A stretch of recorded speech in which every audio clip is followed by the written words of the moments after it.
Have you ever walked into a room and noticed the one person who says nothing, yet somehow holds everyone's attention? Not because they speak the loudest, but because they don't need to. In a world that confuses noise with influence, true power moves differently. It waits, it observes, it strikes only when the moment is inevitable, and always without warning. This isn't about playing cruel games. It's about mastering the quiet tactics that most people overlook, the kind that win before the fight even starts. What you're about to discover isn't just strategy, it's the discipline of restraint, clarity, and decisive control. Stay with me, because understanding these principles might just change how you move through every room from now on. The essence of silent power. In a world where noise is mistaken for strength, silence remains the language of the truly powerful. The louder they shout, the more they reveal their fear. The quicker they threaten, the more they expose their insecurity. But the one who speaks little, who lets their presence command the room without raising a voice, moves with a power that cannot be borrowed or faked. This is the foundation of strategic mastery, not in loud declarations, but in deliberate stillness. Real power doesn't announce itself. It doesn't flinch at insult or beg to be noticed. It moves in shadows, watches 10 steps ahead, while others stumble over the next one. The man who no longer needs to prove anything, proves everything. His silence isn't weakness. It's a provocation, a mirror that forces others to wrestle with their own imagination. And that's the trick, isn't it? You let them unravel themselves. You don't yell, you don't chase. You allow the enemy to project their own fears onto your calm. You give them nothing, no reaction, no emotional crack to slip through. Because in the absence of your energy, they must confront their own. That kind of restraint is not born overnight. It is forged. Forged through trials, failures, humiliation, and long hours of disciplined stillness. It is the power of not needing to respond, of carrying stillness like a hidden blade, of letting others wonder what you're thinking while you already know what they'll do next. That's the essence of stoic control. Not the absence of action, but the deliberate choice of when and how to act. The world rewards those who can resist the urge to show their hand. When you walk into a room and people turn to watch, not because you demand it, but because you've become a mystery, they respect you before you say a word. This isn't intimidation through volume, this is command through presence. So let them talk, let them doubt. Let them wonder. You don't need to respond. You don't need to explain. You just keep building, silently, deliberately, and without permission. Because once you've mastered silence, you've mastered yourself. And when you've mastered yourself, there's nothing left for them to use against you. Master perception, own the moment. In every clash, be it in conversation, competition, or confrontation, the truth is not the currency that dictates the result. Perception is. The real battlefield doesn't start when voices are raised or tensions boil over. It starts the moment others begin to see you, because people don't respond to what is. They respond to what appears to be.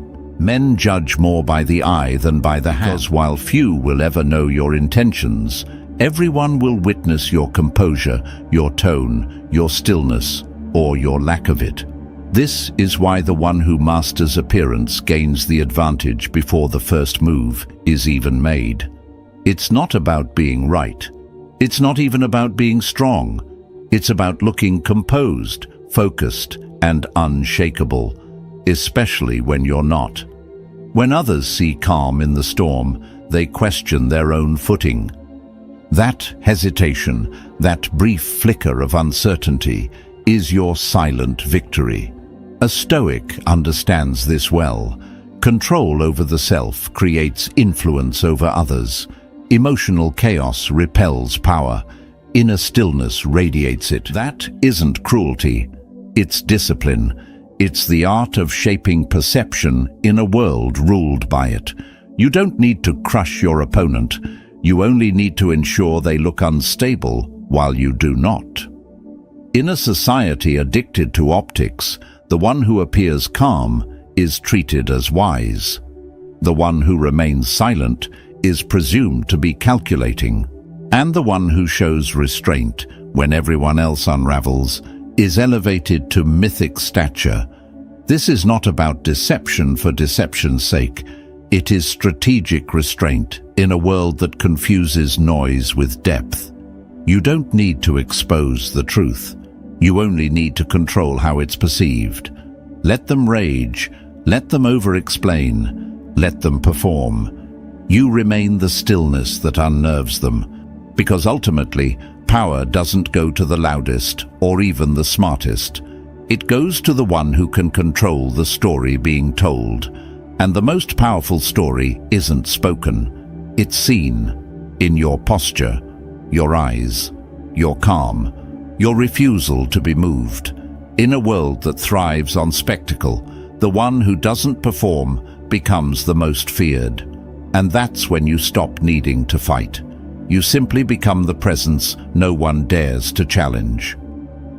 Shape the field. Set the terms. A direct confrontation may feel courageous, but more often than not, it's a trap. A trigger for resistance, ego, and chaos.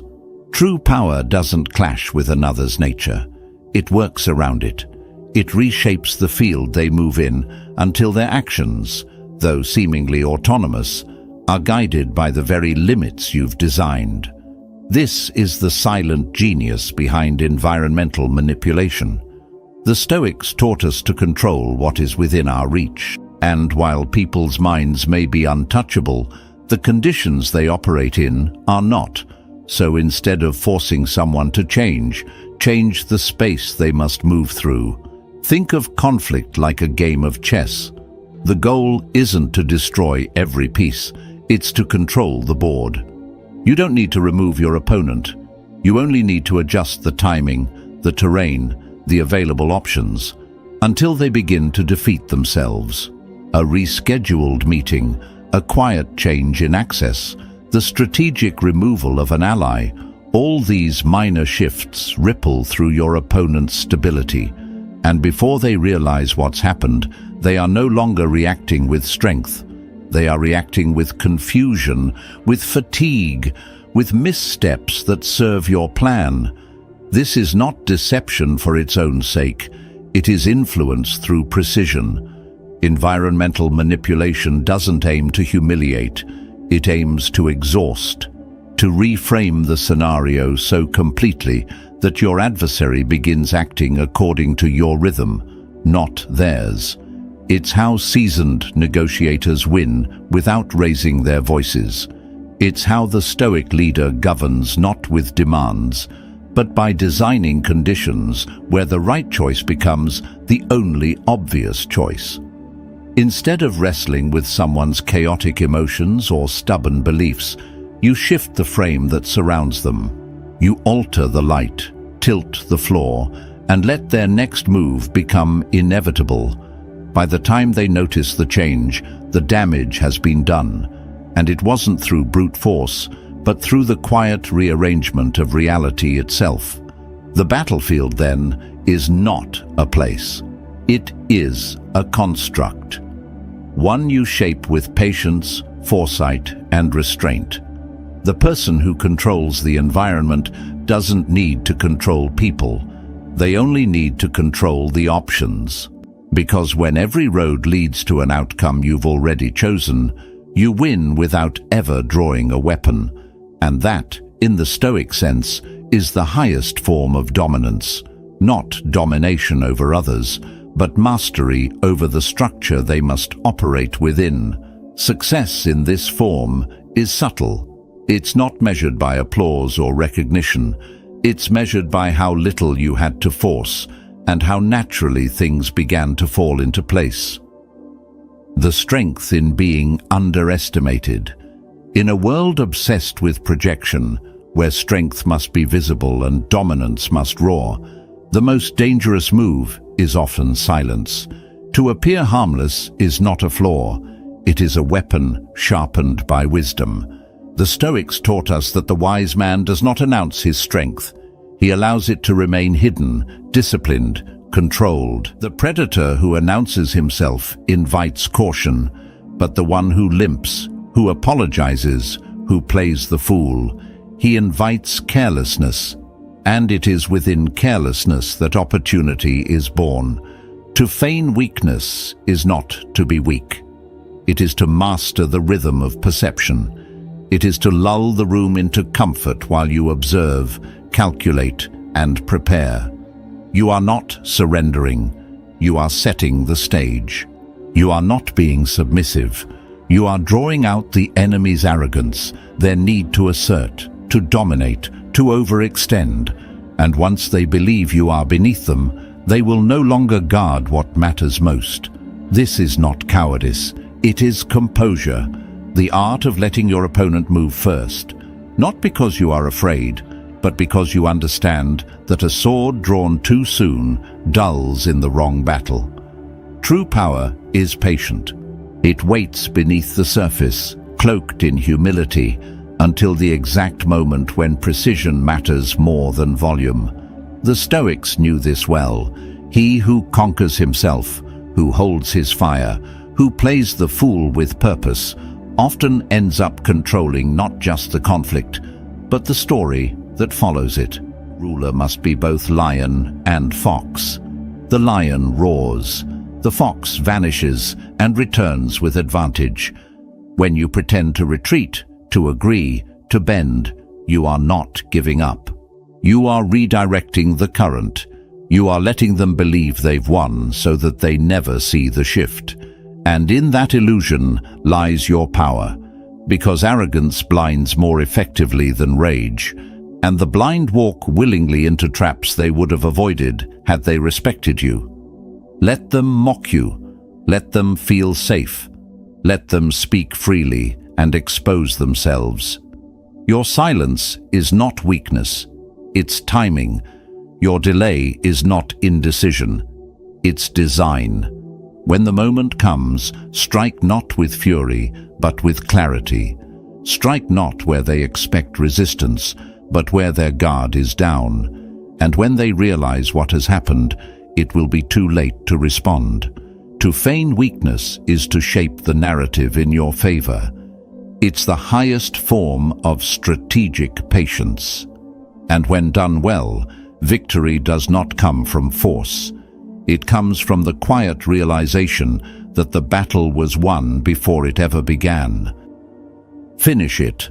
The power of decisiveness. When confrontation becomes necessary, let it be final. Because half measures don't keep the peace. They prolong the war. A wounded opponent doesn't walk away. They crawl into the shadows, nursing their humiliation until it hardens into vengeance. The Stoics remind us that mercy without clarity is not virtue. It's negligence. And negligence has a price. In the arena of power, the most dangerous enemy is the one you allow to breathe. Pain becomes obsession. Obsession fuels revenge. You may think you're showing restraint, but what you're doing is creating a future problem with a better strategy. That's why true dominance, the kind that does not need to be repeated, demands finality. No lingering doubts, no shared territory, no overlapping circles. If you must confront, finish it with such clarity that there is no sequel to write. This doesn't always mean destruction in the literal sense. It means erasure, psychological closure. It means you remove their influence, cut their access, end their narrative. You don't leave behind open threads. They'll use them to pull you back in. In personal matters, this may look like silence, distance, and unapologetic departure. No farewells, no explanations. just the kind of exit that leaves no door to knock on. In business or politics, it means outmaneuvering not only the rival, but their entire support system, isolating them until their relevance withers on its own. This isn't an act of cruelty, it's an act of discipline. The Stoics believed in controlling what you can, and when it comes to conflict, the one thing fully within your control is the ending. Let your final action speak louder than any threat. Make it swift, clean, emotionless. Don't gloat, don't broadcast, just vanish. Let the echo of your decisiveness do the rest.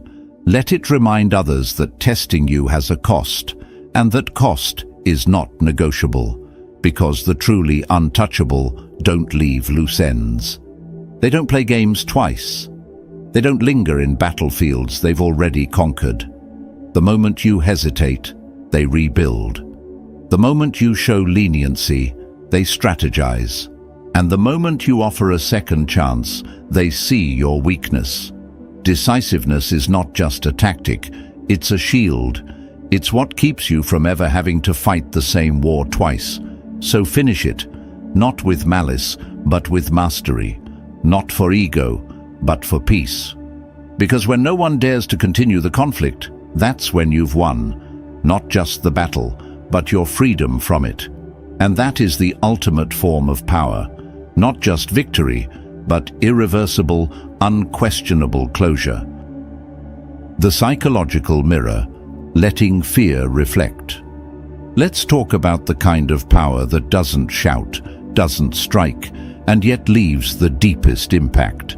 The kind of power that comes from reflection, not retaliation.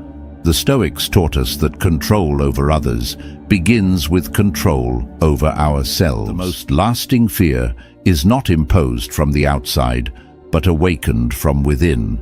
True fear doesn't come from threats. It comes from the silence that forces a man to face himself. When you raise your voice, people defend themselves. But when you say nothing, they start asking questions about you, about themselves, about what might happen next. And it is in that ambiguity that your influence takes root. To hold up a psychological mirror is to master misdirection. You let them see only what they project. You give no confirmation, no denial, no reaction. And in that void, they fill in the blanks, often with their own worst fears. You don't spread rumors. You just don't address them. You don't threaten. You just remain present, unshaken, unreadable. And suddenly, every glance, every pause, every absence becomes a riddle they can't solve. The human mind is not built to sit comfortably in uncertainty. It needs resolution. And when it doesn't get one, it begins to unravel, slowly, internally. This is not cruelty, it's discipline. It's the art of psychological clarity, knowing that the person who panics is not always reacting to you, but to the story they've told themselves in your silence. The mere possibility is often more effective than the act itself, because when fear is rooted in imagination, it has no boundary, no ceiling. It becomes infinite. In a reactive world, stillness is disturbing. When you don't respond, you don't validate. When you don't retaliate, you don't give direction. And without direction, their fear spirals inward. They begin to see ghosts where there are none. Every quiet second becomes a sentence. Every unspoken word becomes a threat. You become powerful not by what you do, but by what you allow them to do to themselves. So hold the mirror. Let them see their own reflection. Let their guilt, their insecurity, their unresolved motives bubble to the surface. That is the essence of the psychological mirror. You don't control them through fear. You allow them to fear what's already inside them, because the fear that comes from within is the hardest to escape. It follows them into silence, into sleep, into every room where your name isn't even spoken. That's the power of restraint. At the end of the day, it's not your force that makes you untouchable. It's your silence, your ambiguity, and the fear they create all on their own. Patience as a superpower.